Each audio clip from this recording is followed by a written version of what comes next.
আজকে ফিলিপাইন কালো আখ গাছগুলোতে সার দেওয়ার কাজটা সম্পূর্ণ করা হলো। জমিতে আমরা ইফতার করে নিছি শুধুমাত্র পানি দিয়ে।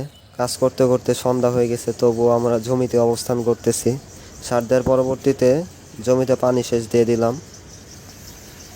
আসসালামু আলাইকুম, আশা করি সকলেই ভালো আছেন। সকলকে জানাই পবিত্র ঈদ উল ফিতরের শুভেচ্ছা, ঈদ মোবারক।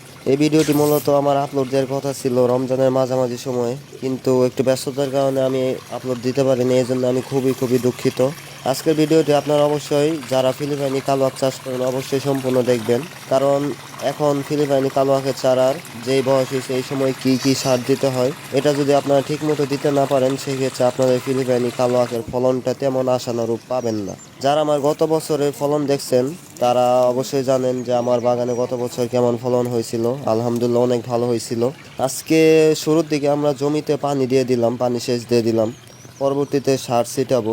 আমি আজকে সারের মধ্যে শুধুমাত্র ব্যবহার করতেছি রাসায়নিক সারের মধ্যে ডিএপি দিতেছি, ইউরিয়া দিতেছি, টিএসপি দিতেছি আর পটাশ দিতেছি।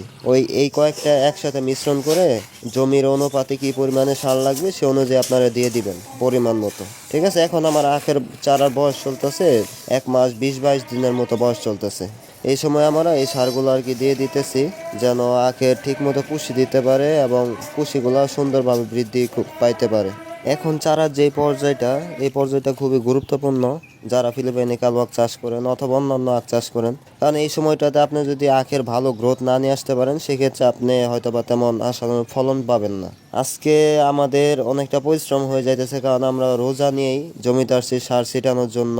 ইফতারটাও হয়তো বা এখানেই করে নিব, কারণ প্রায় সন্ধ্যার কাছাকাছি সময় হয়ে গেছে। কিন্তু আমরা অবহেলা করি না, কারণ আমাদের চিন্তা আছে যে এখন যদি আমরা ঠিকমতো সার কীটনাশক ছিটাইতে না পারি সেক্ষেত্রে পরবর্তীতে সেটা আর কি বিফল হইলেও সেখানে আর কি কথা বলে তখন আর লাভ হবে না। দেখেন এইদিকে সন্ধ্যা হয়ে গেছে, তারপরও আমরা জমিতে অবস্থান করতেছি, কারণ সেচ ঠিকমতো হইলো কিনা এটা আর কি দেখে যাওয়ার পরবর্তীতে বাসায় গিয়ে আমাদের ইফতার করতে হবে।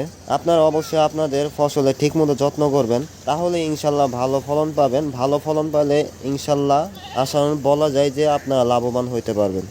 আর আপনারা যদি যত্নই ঠিক মতো না করেন সেক্ষেত্রে লাভের চিন্তা কেমনেই করবেন।